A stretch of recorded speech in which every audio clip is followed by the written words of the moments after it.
നല്ല പവർഫുൾ ആയിട്ടൊരു എഞ്ചിനാണ്, നല്ല പവർഫുൾ ആയിട്ടൊരു വണ്ടി തന്നെയാണ്.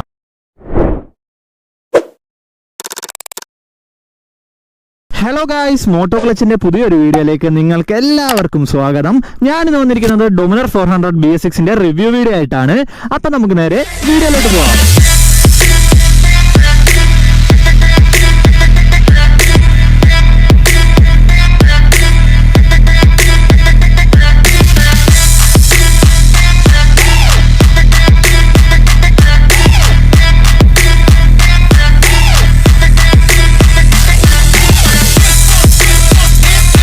ഗായ്സ്, അപ്പോൾ ആദ്യം തന്നെ നമുക്ക് വണ്ടിയുടെ ഫ്രണ്ടിൽ നിന്നും തുടങ്ങാം. ഫ്രണ്ടിലോട്ട് നോക്കുവാണെങ്കിൽ ആ ഒരു LED സെക്ഷനോട് കൂടി വരുന്ന വണ്ടിയുടെ ഫ്രണ്ടിലത്തെ ഹെഡ്ലാമ്പും കാര്യങ്ങളൊക്കെ കാണാം. ഈ ഒരു ഹെഡ്ലാമ്പിനെ പറ്റി പറയുകയാണെങ്കിൽ ഈ ഒരു സെഗ്മെന്റ് വെച്ച് തന്നെ, അല്ലെങ്കിൽ എന്താ പറയുക, ഈ ഒരു വിലയ്ക്ക് വെച്ചാണ് കിട്ടുന്നത് വെച്ച് നിങ്ങൾക്ക് one of the best headlamp എന്ന് തന്നെ പറയാം. നമ്മുടെ RR310 അതേപോലെ ഡൊമിനർ 400 എന്താ പറയുക, അത്രയും ലൈറ്റിന് ത്രൂ അത്രയും ക്ലിയർ ആയിട്ട് ഒരു ഹെഡ്ലാമ്പ് കൊടുത്തിരിക്കുന്നത്. കാരണം അടിപൊളി ഒരു ഹെഡ്ലാമ്പാണ്. നമുക്ക് ഇതിനൊരു എക്സ്ട്രാ ഓക്സിലറി ലൈറ്റിന്റെ ആവശ്യം പോലും ഇല്ല. അത്രയും ഒരു ത്രൂ ഉള്ള ഒരു ഹെഡ്ലാമ്പാണ് ഈ വണ്ടിക്ക് വരുന്നത്. പിന്നെ ഇപ്പോൾ ഈ വണ്ടിക്ക് ഒരു ആഫ്റ്റർ മാർക്കറ്റ് ആയിട്ട് ഒരു വിൻവൈസറും കാര്യങ്ങളൊക്കെ ഇതിന്റെ ഓണർ വെച്ചിട്ടുണ്ട്. അത് കാരണം എന്ന് പറഞ്ഞാൽ ഇതിന്റെ വരുന്ന സ്റ്റോക്ക് ആയിട്ടുള്ള വൈസർ നിങ്ങൾക്ക് ഒരു 80-90 ആ ഒരു റേഞ്ച് വരെ ഉള്ളൂ വിൻഡിൽ നിന്ന് പ്രൊട്ടക്ഷനും കാര്യങ്ങളൊക്കെ തരുന്നത്. പക്ഷേ ഇത് വെച്ച് കഴിഞ്ഞാൽ നിങ്ങൾക്ക് ഒരു 120-110 ഈസി ആയിട്ട് ക്രോസ് ചെയ്യാം. അപ്പോൾ നിങ്ങളൊരു വണ്ടിയൊക്കെ വാങ്ങിയിട്ട് ഇപ്പോൾ നിങ്ങളൊരു ലോങ് ടൂർ ഒക്കെ പോകുന്നവരാണെങ്കിൽ ഇതേപോലെ ഒരു വൈസർ വെച്ചാൽ നിങ്ങൾക്ക് നല്ല രീതിയിൽ തന്നെ ഉപകാരമായിരിക്കും. പിന്നെ നമുക്ക് വണ്ടിയുടെ ഇൻഡിക്കേറ്ററിന്റെ ഭാഗത്തോട്ടൊക്കെ പോയി കഴിഞ്ഞാൽ ഇതിന് 4 ഇൻഡിക്കേറ്ററും LED ഇൻഡിക്കേറ്റേഴ്സും കാര്യങ്ങളൊക്കെ തന്നെയാണ് വരുന്നത്. അതായത് നമ്മുടെ ഒരു KTM കണ്ടുവന്നിരുന്ന അതേ രീതിയിലുള്ള ഇൻഡിക്കേറ്റേഴ്സും കാര്യങ്ങളൊക്കെയാണ് വരുന്നത്. പിന്നെ ഇതിന്റെ ഓണർ ഇവിടെ ഒരു ചെറിയൊരു വിംഗ്ലെറ്റ് പോലെ ഒരു സംഭവങ്ങളും കാര്യങ്ങളൊക്കെ വെച്ചിട്ടുണ്ട്. അത്യാവശ്യം നല്ല ഭംഗിയാണ് ആ ഒരു ഫ്രണ്ടിൽ നിന്നുള്ള ലുക്കും കാര്യങ്ങളെല്ലാം ഈ വണ്ടിയുടെ കാണാൻ. പിന്നെ നമുക്ക് ഇതിന്റെ സസ്പെൻഷന്റെ ഭാഗത്തോട്ടൊക്കെ പോയി കഴിഞ്ഞാൽ ഒരു 43 mm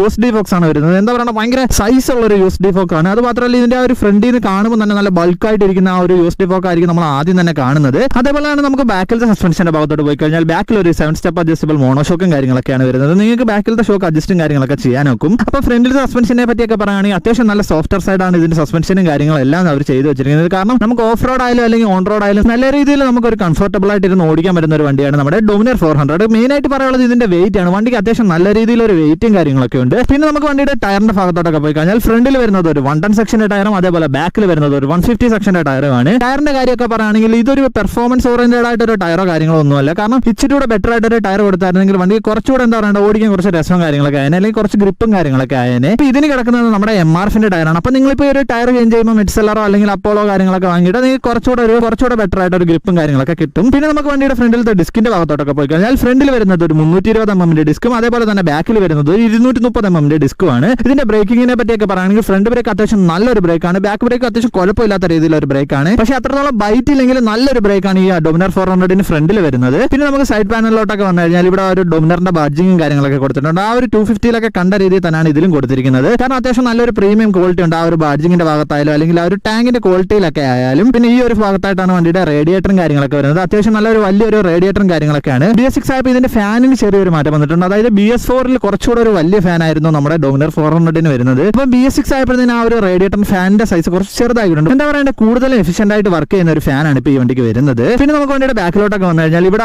അതേപോലെ തന്നെ ഒരു ഡൊമിനറിന്റെ ബാഡ്ജിങ്ങും കാര്യങ്ങളൊക്കെ ഉണ്ട്. അങ്ങനെ വലിച്ചു വാരി ഒത്തിരി സ്റ്റിക്കറോ കാര്യങ്ങളോ ഒന്നും അവർ കൊടുത്തിട്ടില്ല. ഏകദേശം 1-2 സ്റ്റിക്കർ അങ്ങാണ്ടേ ഉള്ളൂ മൊത്തത്തിൽ ഈ വണ്ടിയിൽ അവർ കൊടുത്തിരിക്കുന്നത്. ഇവിടെ താണ്ട് ആ ഒരു ഡൊമിനറിന്റെ ബാഡ്ജിങ്ങും കാര്യങ്ങളൊക്കെ കാണാം. അതും അത്യാവശ്യം നല്ലൊരു ഭംഗിയാണ് കാണാൻ. ഗായ്സ്, അതേപോലെ തന്നെ നമുക്ക് വണ്ടിയുടെ സീറ്റിന്റെ ഭാഗത്തോട്ട് നോക്കാം. സീറ്റിന്റെ ഭാഗത്തോട്ടൊക്കെ നോക്കുകയാണെങ്കിൽ റൈഡർ സീറ്റ് അത്യാവശ്യം നല്ല എന്താ പറയുക, അത്യാവശ്യം നല്ല വീതിയുണ്ട്. അതേപോലെ ഇരിക്കാൻ നല്ല കംഫർട്ടബിൾ ആയിട്ട് ഒരു സീറ്റാണ് ഈ വണ്ടിക്ക് കൊടുത്തിരിക്കുന്നത്. കാരണം റൈഡർ സീറ്റിന്റെ ഭാഗത്തിന് അങ്ങനെ വലിയ രീതിയിലുള്ള പോരായ്മ കാര്യങ്ങളോ ഒന്നും തോന്നുന്നില്ല. നിങ്ങൾക്ക് അത് വേണമെങ്കിൽ ഒറ്റ സ്ട്രെസ്സിൽ തന്നെ ഒരു 300-200 കിലോമീറ്റർ ഒക്കെ പോയാലും വലിയ രീതിയിലുള്ള ബാക്ക് പെയിനോ അങ്ങനെയുള്ള കാര്യങ്ങളോ ഒന്നും വരാൻ ചാൻസോ കാര്യങ്ങളോ ഒന്നും ഇല്ല. പിന്നെ നിങ്ങൾ ഒരു 300+ കിലോമീറ്റർ ഒക്കെ പോകുകയാണെങ്കിൽ നിങ്ങൾ ഒരു ജെൽ ബാഗ് യൂസ് ചെയ്യുന്നതായിരിക്കും കുറച്ചുകൂടി ബെറ്റർ. എന്താ പറയുക, നമ്മുടെ ഒരു ഹിമാലയന്റെ അത്രയും കംഫർട്ടബിൾ ആയിട്ട് ഒരു സീറ്റോ കാര്യങ്ങളോ ഒന്നുമല്ല. പിന്നെ നമുക്ക് ബാക്കിലത്തെ പില്ലിയൻ സീറ്റ് ഒക്കെ നോക്കി കഴിഞ്ഞാൽ ഒത്തിരി അങ്ങനെ വീതി ഇല്ലെങ്കിലും കുറച്ച് നീളമുള്ള സീറ്റാണ്. പിന്നെ ഇതിന്റെ ഓണർ ഇവിടെ ഒരു ബാക്ക് റെസ്റ്റും കാര്യങ്ങളൊക്കെ വെച്ചിട്ടുണ്ട്. അതുകൊണ്ട് തന്നെ നമുക്ക് ബാക്കിൽ അത്യാവശ്യം കുഴപ്പമില്ലാത്ത രീതിയിൽ തന്നെ നമുക്ക് സുഖമായിട്ടിരുന്ന് ഓടിക്കാനും കാര്യങ്ങൾക്കൊക്കെ വെക്കും. പിന്നെ നിങ്ങൾ ഈ വണ്ടിക്ക് വേണ്ടി കുറച്ച് പൈസയൊക്കെ ചെലവാക്കുകയാണെങ്കിൽ നിങ്ങൾക്ക് ഇപ്പോൾ ആഫ്റ്റർ മാർക്കറ്റ് ആയിട്ട് കുറേ കാര്യങ്ങൾ കിട്ടും. അതായത് നമ്മുടെ ഒരു ടൂറിംഗ് കിറ്റ് ഫുൾ ആയിട്ട് ഈ വണ്ടി ചെയ്ത് കഴിഞ്ഞാൽ നിങ്ങൾക്ക് ലഡാക്കൊക്കെ ഈസി ആയിട്ട് വാങ്ങും. കാരണം ഇത്രയും ഒരു കേപ്പബിലിറ്റി ഉള്ള ഒരു വണ്ടിയാണ്. നമുക്ക് ഇതിൽ കുറേ സംഭവങ്ങളുണ്ട്. നമ്മുടെ ആ ഒരു ക്രാഷ് ഗാർഡ് അതേപോലെ തന്നെ ബാക്കിലത്തെ സാഡിൽസ് അങ്ങനെയുള്ള കാര്യങ്ങളൊക്കെ വെച്ചാൽ നിങ്ങൾക്ക് ഈസി ആയിട്ട് ടൂറിംഗും കാര്യങ്ങളൊക്കെ ഭയങ്കര കംഫർട്ടബിൾ ആയിട്ട് ചെയ്യാൻ പറ്റുന്ന ഒരു വണ്ടിയാണ് നമ്മുടെ ഡൊമിനർ 400. പിന്നെ നമുക്ക് വണ്ടിയുടെ ബാക്കിലത്തെ ടൈലിന്റെ സെക്ഷനിലോട്ടൊക്കെ നോക്കിക്കഴിഞ്ഞാൽ ആ ഒരു LED ഇൻഡിക്കേറ്റേഴ്സും അതേപോലെ തന്നെ ആ ഒരു LED ടൈൽ സെക്ഷനും കാര്യങ്ങളൊക്കെ കാണാം. അത്യാവശ്യം നല്ല ഭംഗിയാണ് കാണാൻ. പിന്നെ ഈ ഒരു ടൈലിന്റെ ഈ ഒരു സെക്ഷൻ കുറച്ചുകൂടെ ചെറുതാണെങ്കിൽ ആ ഒരു ബാക്കിലത്തെ വലിയ ടയർ നമുക്ക് എടുത്തറിയായിരുന്നു. ഇപ്പൊ ഈ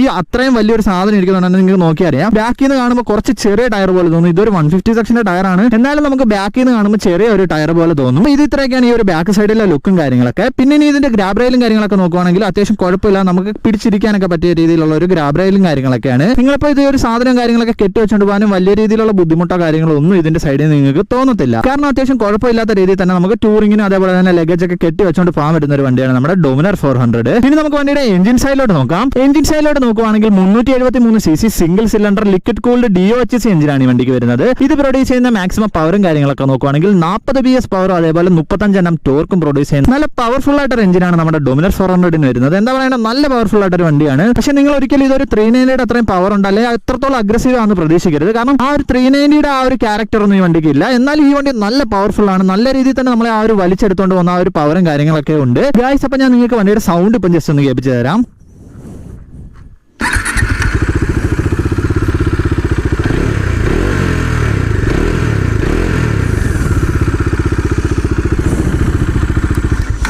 ഗായ്സ്, അപ്പോൾ നിങ്ങൾക്ക് ഇപ്പോൾ സൗണ്ട് കേട്ടപ്പോൾ തന്നെ മനസ്സിലാക്കണം അത്യാവശ്യം നല്ല ലൗഡറായിട്ടൊരു സൗണ്ടാണ്, അല്ലെങ്കിൽ നല്ല ഒരു ബാസ് ഉള്ള ഒരു സൗണ്ടാണ് ഈ വണ്ടിക്ക് അവർ കൊടുത്തിരിക്കുന്നത്. നമ്മുടെ ഒരു 250 എനിക്ക് തോന്നുന്നു ഈ ഇതിനാണെന്ന് തോന്നുന്നു കുറച്ചുകൂടെ ഒരു ബാസ് ഉള്ളത്, അതായത് ആ ഒരു മുഴക്കമുള്ള ഒരു സൗണ്ട് ഈ വണ്ടിക്കാണെന്ന് തോന്നുന്നു. അത്യാവശ്യം നല്ലൊരു സൗണ്ട് ഉള്ള ഒരു വണ്ടിയാണ്. നമുക്ക് ആ ഒരു സൗണ്ടിന്റെ ഭാഗത്ത് വലിയ രീതിയിലുള്ള പോരായ്മയോ കാര്യങ്ങളോ ഒന്നും ഈ വണ്ടിയിൽ നിന്ന് പറയാനൊക്കത്തില്ല. ഗായ്സ്, അപ്പോൾ ഞാൻ ഇനി ബാക്കിയുള്ള കാര്യങ്ങൾ നിങ്ങളോട് വണ്ടിയിലോട് ജസ്റ്റ് കയറി ഇരുന്ന് സംസാരിക്കാം.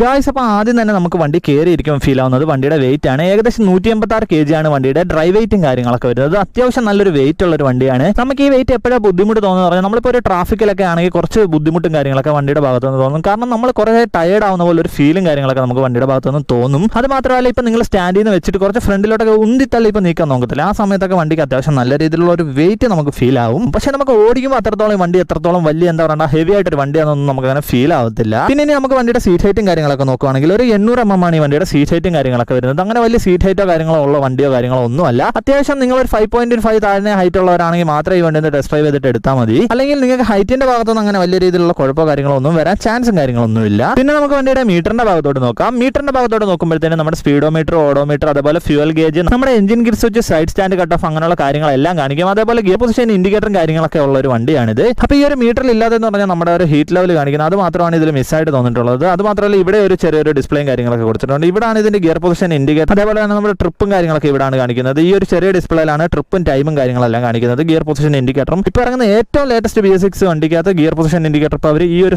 ഭാഗത്തോട്ട് ആക്കിയിട്ടുണ്ടെന്ന് തോന്നുന്നു. കറക്റ്റ് അറിയില്ല, എന്നാലും ഈ ഒരു ഭാഗത്തോട്ട് ആക്കിയിട്ടുണ്ടെന്ന് തോന്നുന്നു. അപ്പോൾ ഇത് ഇത്രയൊക്കെയാണ് ഒരു മീറ്ററിന്റെ ഭാഗത്ത്. അത്യാവശ്യം നല്ല രീതിയിൽ തന്നെ അപ്ഡേറ്റഡ് ആയിട്ട് അല്ലെങ്കിൽ നല്ല കാണാൻ ഒരു ഭംഗിയുള്ള ഒരു മീറ്ററും കാര്യങ്ങളൊക്കെയാണ്. പിന്നെ ഇതിന്റെ സെൻസേഴ്സിന്റെ അതായത് ആ ഒരു വാർണിംഗ് ലാമ്പും കാര്യങ്ങളൊക്കെ ഈ ഒരു ഭാഗത്തായിട്ടാണ് കാണിച്ചിരിക്കുന്നത്. ഇവിടെ ഒരു ചാർജിംഗ് പോർട്ടിന്റെ ഒരു സംഭവം ഇരിക്കുന്നതുകൊണ്ട് നിങ്ങൾക്ക് എത്രത്തോളം അത് വിസിബിൾ ആയിട്ട് കാണാൻ ഒക്കുമെന്ന് എനിക്കറിയത്തില്ല. പിന്നെ നമുക്ക് വണ്ടിയുടെ ഹാൻഡിലിന്റെ ഭാഗത്തോട്ടൊക്കെ നോക്കിക്കഴിഞ്ഞാൽ അത്യാവശ്യം നല്ല വൈഡ് ആയിട്ടൊരു ഹാൻഡിലാണ്. നമുക്ക് ഭയങ്കര എന്താ പറയുക ഒത്തിരി അങ്ങനെ സ്ട്രെസ് എടുത്ത് അങ്ങനെ ഒന്നും അല്ല ഇരിക്കുന്നത്. നമ്മൾ ഭയങ്കര ഈസി ആയിട്ട് കൂളായിട്ട് ഇരുന്ന് ഓടിക്കാൻ പറ്റുന്ന ഒരു വണ്ടി. അതേപോലെ നല്ലൊരു ഹാൻഡിലുമാണ്, നല്ല വൈഡ് ആയിട്ടൊരു ഹാൻഡിലാണ്. പിന്നെ നിങ്ങളൊരു ഹാൻഡിൽ റൈസർ കൂടെ വെച്ച് കഴിഞ്ഞാൽ കുറച്ചുകൂടെ ബെറ്റർ ആയിട്ട് നമുക്ക് എന്താ പറയുക സുഖമായിട്ടിരുന്ന് ഓടിക്കാന്നൊക്കെ പറ്റത്തില്ല. ആ രീതിയിൽ ഇരുന്ന് നമുക്ക് ഓടിക്കാനും കാര്യങ്ങൾക്കൊക്കെ പറ്റും. പിന്നെ നമ്മൾ സ്വിച്ചിന്റെ ഭാഗത്തോട്ടൊക്കെ നോക്കിയാൽ അത്യാവശ്യം നല്ല ക്വാളിറ്റിയും കാര്യങ്ങളൊക്കെ സ്വിച്ചിന്റെ ഭാഗത്തൊന്നും ഫീൽ ആവുന്നുണ്ട്. നമ്മുടെ ആ ഒരു കിൽ സ്വിച്ച്, അതേപോലെ ഡിമ്മ്, ബ്രൈറ്റ്, ഇൻഡിക്കേറ്റർ, ഹോണ്, പിന്നെ നമ്മുടെ സെൽഫ് സ്റ്റാർട്ട്, അതേപോലെ ഇത് ലോ ബീം, ഹൈ ബീം. നമുക്ക് ഇതിൽ തന്നെ നമുക്കിപ്പോൾ ലോ ബീം വേണമെങ്കിൽ ലോ ബീം മാത്രം ഇടാം. അതിന് വേണ്ടി ഒരു സ്വിച്ചാണ് നമ്മൾ ഈ കാണുന്നത്. അപ്പോൾ ഇത് ഇത്രയൊക്കെയാണ് ഒരു സ്വിച്ചിന്റെ ഭാഗത്തെ കാര്യങ്ങളെല്ലാം. അപ്പം BS4 നിന്ന് Bs6 ആയപ്പോഴത്തേനും ഒരു മിററും കാര്യങ്ങളൊക്കെ ചേഞ്ച് ചെയ്തിട്ടുണ്ട്. അതായത് ഭയങ്കര ഹാർഡായിട്ട് ഒരു മിററാണ്. നമുക്ക് തിരിക്കുമ്പോൾ തന്നെ ഈ ഒരു മിറർ ഒടിഞ്ഞു പോകുന്ന രീതിയിലൊരു അത്രയും ഹാർഡ്നെസ് ഉള്ള ഒരു മിററാണ് ഇപ്പോൾ ഈ വണ്ടിക്ക് കൊടുത്തിരിക്കുന്നത്. അത് അതിന്റെ ഒരു വൈബ്രേഷന്റെ ഭാഗമായിട്ടാണ്. നേരത്തെ ഈ മിററിലൊക്കെ നല്ല രീതിയിൽ വൈബ്രേഷനും കാര്യങ്ങളൊക്കെ ഉണ്ടായിരുന്നു. ഇപ്പോഴും ആ ഒരു വൈബ്രേഷനും കാര്യങ്ങളൊക്കെ ഈ വണ്ടിക്ക് ഉണ്ട്. എന്നാലും കുറച്ചുകൂടെ ബെറ്റർ ആയിട്ട് ഒരു മിററും കാര്യങ്ങളൊക്കെ അവർ ഈ വണ്ടിക്ക് കൊടുത്തിട്ടുണ്ട്.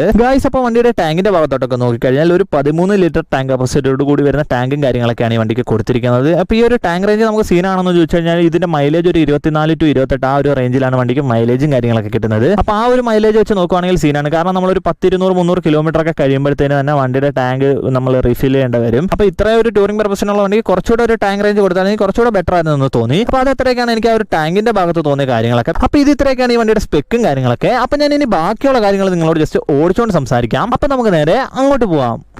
ഗായ്സ്, അപ്പോൾ ആദ്യം തന്നെ നമുക്ക് വണ്ടി ഓടിക്കുമ്പോൾ ഫീൽ ആവുന്നത് വണ്ടിയുടെ ഒരു പവറാണ്. അത്യാവശ്യം നല്ല രീതിയിൽ തന്നെ ടോർക്കുള്ള ഒരു വണ്ടിയാണ്. കാരണം നമ്മൾ ആ വണ്ടി എടുക്കുമ്പോൾ തന്നെ ആ ഒരു ചാടിയൊക്കെ നിൽക്കുന്ന ആ ഒരു ഫീലില്ല, ആ ഫീൽ നല്ല രീതിയിൽ തന്നെ നമുക്ക് ഈ വണ്ടിയിൽ നിന്ന് അറിയാം. പിന്നെ അടുത്തതായിട്ട് പറയാനുള്ളത് ഇതിന്റെ ക്ലച്ചിനെ പറ്റിയാണ്. നല്ല സോഫ്റ്റ് സൈഡാണ് ഇതിന്റെ ക്ലച്ചും കാര്യങ്ങളെല്ലാം വരുന്നത്. പിന്നെ ഗിയർ ബോക്സ് ആയാലും അത്യാവശ്യം നല്ല പ്രിസൈസ് ആയിട്ട്, അതേപോലെ തന്നെ നമുക്ക് എന്താ പറയുക ഒത്തിരി അങ്ങനെ ഹാർഡായിട്ടുള്ള ഗിയർ ബോക്സോ കാര്യങ്ങളോ ഒന്നുമല്ല, നല്ല പ്രിസൈസ് ആയിട്ട്, അല്ലെങ്കിൽ ആ ഒരു ഹാർഡിനും സോഫ്റ്റിനും ഇടയ്ക്കെന്നൊക്കെ പറയുന്നത് ആ ഒരു രീതിയിലാണ് ഇതിന്റെ ഗിയർ ബോക്സ് ബജാജ് സെറ്റ് ചെയ്ത് വെച്ചിരിക്കുന്നത്.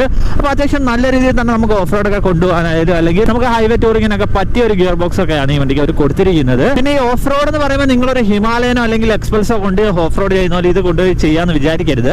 കാരണം അത്രയും ഒരു കേപ്പബിലിറ്റി ഒന്നും ഇല്ലെങ്കിൽ അത്യാവശ്യം ഗ്രൗണ്ട് ക്ലിയറൻസ് ഒക്കെ ഉള്ള ഒരു വണ്ടിയാണിത്. അതുകൊണ്ട് തന്നെ നിങ്ങൾക്ക് അങ്ങനെ വലിയ രീതിയിലുള്ള ബുദ്ധിമുട്ടോ കാര്യങ്ങളോ ഒന്നും ഇവിടെ അത്യാവശ്യം ചെറിയ ഓഫ് റോഡ് ഒന്നും പോയാലും അങ്ങനെ വരാൻ ചാൻസോ കാര്യങ്ങളോ ഒന്നുമില്ല. പിന്നെ ഇനി അതേപോലെ തന്നെ നമുക്ക് വണ്ടിയുടെ ബ്രേക്കിങ്ങിനെ പറ്റിയൊക്കെ പറയാം. ബ്രേക്കിങ്ങിനെ പറ്റിയൊക്കെ പറയുകയാണെങ്കിൽ ഒരു രക്ഷയില്ലാത്ത ബ്രേക്കാണ് ഇതിന്റെ ഫ്രണ്ട് ബ്രേക്ക്. കാരണം നമ്മളങ്ങനെ പിടിച്ചു കഴിഞ്ഞാൽ വണ്ടി ഭയങ്കര പെർഫെക്റ്റ് ആയിട്ട് സ്റ്റോപ്പ് ചെയ്ത് നിൽക്കുന്ന ഒരു ഫീലും കാര്യങ്ങളൊക്കെ ഉണ്ട്. പക്ഷെ നമുക്ക് ആ ഒരു ബൈറ്റ് ഫീൽ ചെയ്തില്ലെങ്കിലും വണ്ടി നല്ല രീതിയിൽ തന്നെ സ്റ്റോപ്പിംഗ് സ്പീഡും കാര്യങ്ങളൊക്കെ നല്ല രീതിയിൽ തന്നെ ഉള്ള ഒരു വണ്ടി തന്നെയാണ് നമ്മുടെ ഡൊമിനർ 400. അതേപോലെ തന്നെ ബാക്കിലത്തെ ബ്രേക്ക് ആയാലും ഒരു ആവറേജ് എന്ന് പറയാം. എനിക്ക് ബാക്കിലത്തെ ബ്രേക്ക് അത്രത്തോളം ഭയങ്കര ഭംഗിയായിട്ടൊന്നും തോന്നിയില്ല. പിന്നെ വൈബ്രേഷനെ പറ്റിയൊക്കെ പറയുകയാണെങ്കിൽ അത്യാവശ്യം നല്ല രീതിയിൽ തന്നെ എനിക്ക് ഹാൻഡിലിന്റെ ഭാഗത്തുനിന്ന് വൈബ്രേഷൻ ഫീൽ ചെയ്യുന്നുണ്ട്. ഇപ്പം തന്നെ ഇത്രയും നല്ലൊരു പവർഫുൾ ആയിട്ടൊരു വണ്ടിക്ക് ആ ഒരു വൈബ്രേഷൻ എന്ന് പറഞ്ഞാൽ അങ്ങനെ ഭയങ്കരമായിട്ടൊന്നും ഇല്ലെങ്കിലും അത്യാവശ്യം രീതിയിലുള്ള വൈബ്രേഷനും കാര്യങ്ങളൊക്കെ ഉണ്ട്. എനിക്ക് മെയിൻ ആയിട്ട് ഫീൽ ചെയ്യുന്നത് ആ ഒരു ഹാൻഡിൽ ബാറിന്റെ അടുത്തും അതേപോലെ തന്നെ സീറ്റിലും ഫുട് ബഗിലുമാണ്. ഇപ്പോഴും നല്ല അത്യാവശ്യം എന്താ പറയുക നമ്മൾ കൈയൊക്കെ നല്ല രീതിയിൽ തന്നെ റവ് ചെയ്ത് പിടിച്ച് പോകുമ്പോൾ ഉള്ള വൈബ്രേഷനും കാര്യങ്ങളെല്ലാം ഉണ്ട്.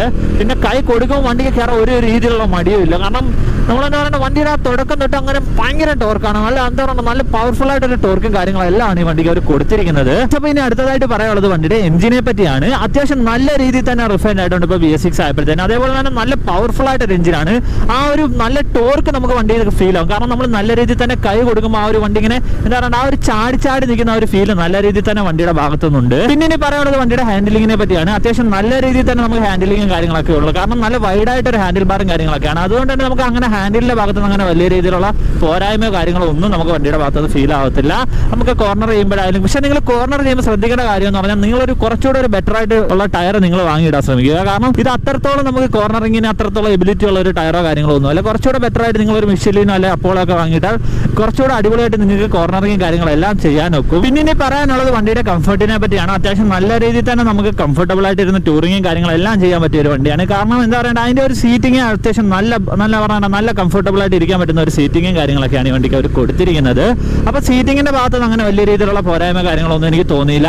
പക്ഷേ ഒരു 300 കിലോമീറ്റർ ഒക്കെ കഴിയുമ്പോഴത്തേക്കും നിങ്ങളൊരു ജെൽ ബാഗും കാര്യങ്ങളൊക്കെ യൂസ് ചെയ്യുന്നത് നിങ്ങൾക്ക് നല്ലൊരു എന്താ പറയുക നല്ലൊരു കാര്യമായിരിക്കും. കാരണം ആ ഒരു 300 കിലോമീറ്റർ ഒക്കെ കഴിയുമ്പോഴത്തേക്കും നമുക്ക് ബാക്ക് പെയിനും കാര്യങ്ങളൊക്കെ വരാൻ നല്ല രീതിയിലുള്ള ചാൻസും കാര്യങ്ങളൊക്കെ ഉണ്ട്. എനിക്ക് തോന്നുന്നത് പിന്നെ എനിക്ക് കുറച്ചൊരു ബുദ്ധിമുട്ടായിട്ട് തോന്നുന്നത് ഹാൻഡിലിന്റെ ഭാഗത്ത് ഈ വണ്ടിക്ക് അത്യാവശ്യം നല്ല രീതിയിലൊരു വൈബ്രേഷൻ എനിക്ക് ഫീൽ ചെയ്യുന്നുണ്ട്. കാരണം ആ ഒരു എഞ്ചിന്റെ ആ ഒരു പവറൊക്കെ എടുക്കുമ്പോഴായാലും അല്ലെങ്കിൽ നമ്മൾ കുറച്ച് റവ് ചെയ്തൊക്കെ പിടിക്കുമ്പോഴായാലും നല്ല രീതിയിലുള്ള ആ ഒരു ഹാൻഡിലിന്റെ ഭാഗത്ത് നിന്ന് ആ ഒരു വൈബ്രേഷനും കാര്യങ്ങളൊക്കെ ഫീൽ ആവുന്നുണ്ട്. ഇനി അടുത്തതായിട്ട് പറയാനുള്ളത് വണ്ടിയുടെ ഹീറ്റിങ്ങിനെ പറ്റിയാണ്. അങ്ങനെ ഹീറ്റിംഗ് എനിക്ക് അത്രയും നമ്മുടെ KTM ബൈക്കുകളുടെ അത്രയും ഹീറ്റോ കാര്യങ്ങളോ ഒന്നും എനിക്ക് ഉണ്ടെന്ന് തോന്നുന്നില്ല. കാരണം ഒരു 400 cc ആയിട്ട് പോലും എനിക്ക് വലിയ രീതിയിലുള്ള ഹീറ്റോ കാര്യങ്ങളോ ഒന്നും വണ്ടിയുടെ ഭാഗത്തുനിന്ന് ഫീൽ ആയില്ല. ഇപ്പൊ ഞാൻ നല്ല ട്രാഫിക്കുള്ള വഴി കൂടാണ് ഓടിച്ചിട്ട് പോലും എനിക്ക് അങ്ങനെ വലിയ രീതിയിലുള്ള ഹീറ്റിങ്ങോ കാര്യങ്ങളോ ഒന്നും വണ്ടിയുടെ ഭാഗത്തുനിന്ന് എനിക്ക് അങ്ങനെ ഫീൽ ആയില്ല. ഗൈസ്, അപ്പോൾ ഇനി അടുത്തതായിട്ട് പറയാനുള്ളത് വണ്ടിയുടെ ടാങ്കിനെ പറ്റിയാണ്. ടാങ്കിനെ പറ്റി പറയുകയാണെങ്കിൽ ഇതൊരു 13 ലിറ്റർ ടാങ്ക് കപ്പാസിറ്റിയോടുകൂടി വരുന്ന വണ്ടിയാണ്. അപ്പോൾ ആ ഒരു 13 ലിറ്റർ ടാങ്ക് കപ്പാസിറ്റി കുറവാണെന്ന് ചോദിച്ചു കഴിഞ്ഞാൽ ഈ വണ്ടിയുടെ ഒരു മൈലേജ് വെച്ച് നോക്കുകയാണെങ്കിൽ അത് അത്യാവശ്യം നല്ല കുറവാണ്. കാരണം ഇതിന്റെ മൈലേജും കാര്യങ്ങളൊക്കെ നോക്കുകയാണെങ്കിൽ ഒരു 23 to 28 മൈലേജ് നിങ്ങൾ പ്രതീക്ഷിച്ചാൽ മതി. അപ്പം നമ്മളൊരു ലോങ് ടൂർ ഒക്കെ പോകുമ്പോഴത്തേനും പെട്ടെന്ന്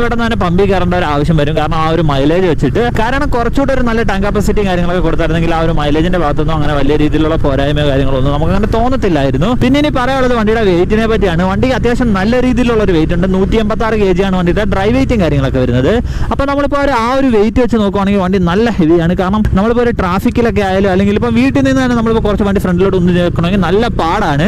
കാരണം നല്ല വെയിറ്റ് ഉള്ള ഒരു വണ്ടിയാണ്. അതുകൊണ്ട് തന്നെ നമുക്ക് നല്ല സ്റ്റേബിൾ ആയിട്ട് നിന്ന് ഓടിക്കാൻ പറ്റുന്ന ഒരു വണ്ടിയാണ് നമ്മുടെ ഡൊമിനർ 400. പിന്നെ ഇപ്പോൾ ഈ വണ്ടി ആരൊക്കെ നോക്കണമെന്ന് പറഞ്ഞു കഴിഞ്ഞാൽ നിങ്ങളിപ്പോൾ ഒരു നല്ല ടൂറിംഗ് ഒക്കെ പോകാൻ ആഗ്രഹിക്കുന്ന ഒരാളാണ്, നിങ്ങൾക്ക് നല്ല പവർഫുൾ ആയിട്ട് നല്ല ഹൈവേയിലൊക്കെ അത്യാവശ്യം നല്ല സ്പീഡിൽ ക്രൂസ് ചെയ്ത് ഓടിക്കാൻ പറ്റുന്ന ഒരു വണ്ടിയാണെങ്കിൽ നിങ്ങൾക്ക് ഉറപ്പായിട്ടും ചൂസ് ചെയ്യാൻ പറ്റുന്ന ഒരു വണ്ടിയാണ് നമ്മുടെ ഡൊമിനർ 400.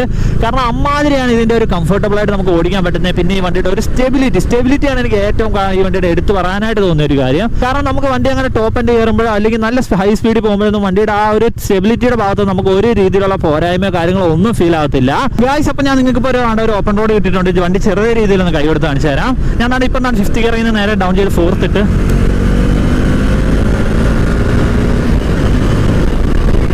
ഗൈസ് അപ്പോൾ നിങ്ങൾക്കിപ്പോൾ നോക്കിയപ്പോൾ തന്നെ മനസ്സിലായി കാണാം, അത്യാവശ്യം നല്ല രീതിയിൽ തന്നെയാണ് വണ്ടി പുഷ് ചെയ്യുന്നത്. നമുക്ക് കയറാൻ അങ്ങനെ പവർ ലാഗോ അങ്ങനെയുള്ള കാര്യങ്ങളൊന്നുമില്ല, നല്ല പറന്നൊക്കെ കയറുമെന്ന് അറിയത്തില്ല, ആ രീതിയിൽ തന്നെയാണ് ഈ വണ്ടിയുടെ ഒരു പവർ ഡെലിവറിയും കാര്യങ്ങളൊക്കെ ഇരിക്കുന്നത്. അപ്പോൾ നമുക്ക് അങ്ങനെ പവറിന്റെ കാര്യത്തിൽ ഒരു രീതിയിലുള്ള ഡ്രോപ്പോ അല്ലെങ്കിൽ പവർ കുറവാണെന്നുള്ള ഫീലോ കാര്യങ്ങളോ ഒന്നുമില്ല. നല്ല പവർഫുൾ ആയിട്ടൊരു എഞ്ചിനാണ്, നല്ല പവർഫുൾ ആയിട്ടൊരു വണ്ടി തന്നെയാണ് നമ്മുടെ ഡൊമിനർ 400. ഗൈസ് ഇപ്പോൾ വണ്ടിയുടെ വിലയും കാര്യങ്ങളൊക്കെ BS4 നിന്ന് BS6 ആയപ്പോഴത്തേന് അത്യാവശ്യം നല്ല രീതിയിൽ തന്നെ കൂടിയിട്ടുണ്ട്. ഇപ്പോൾ ഏകദേശം ഒരു 220, 230 ആ ഒരു റേഞ്ച് ആയിട്ടുണ്ട്. ചിലപ്പോൾ അതിൽ പ്ലസ് ആയിരിക്കും, കറക്റ്റ് എനിക്കറിയത്തില്ല. ഞാൻ നിങ്ങൾക്ക് ഡിസ്ക്രിപ്ഷൻ ബോക്സിൽ വിലയുടെ കാര്യങ്ങളൊക്കെ കൊടുത്തേക്കാം. അപ്പോൾ ആ ഒരു വിലയ്ക്ക് നിങ്ങൾക്ക് വാങ്ങാൻ പറ്റിയത് വെച്ച് ബെസ്റ്റ് വണ്ടിയാണെന്ന് വെച്ചാൽ ഉറപ്പായിട്ടും പറയാനാണെന്ന്. കാരണം ഈ ഒരു പവറും അതേപോലെ ഈ ഒരു കേപ്പബിലിറ്റി ഉള്ള ഒരു വണ്ടി നിങ്ങൾക്ക് ഈ ഒരു വിലയ്ക്ക് എനിക്ക് തോന്നുന്നു വേറെ കിട്ടത്തില്ലെന്ന് തോന്നുന്നു. അത് ഇപ്പോൾ ഇത്രയൊക്കെയാണ് ഈ വണ്ടിയുടെ റിവ്യൂവും കാര്യങ്ങളൊക്കെ. അപ്പോൾ നിങ്ങൾ ആദ്യമായിട്ടാണ് ഈ ചാനൽ കാണുന്നെങ്കിൽ ഒന്ന് മറക്കാതെ ലൈക്ക് ചെയ്യുക, ഷെയർ ചെയ്യുക, സബ്സ്ക്രൈബ് ചെയ്യുക. അതേപോലെ ബെല്ലൈക്കൺ എനേബിൾ ചെയ്താൽ ഞാനിടുന്ന വീഡിയോസ് ഒക്കെ നിങ്ങൾക്ക് നോട്ടിഫിക്കേഷൻ ആയിട്ട് ലഭിക്കുന്നതായിരിക്കും. അപ്പം ഇനി അടുത്തൊരു വീഡിയോയിൽ കാണുന്നവരെ ബൈ.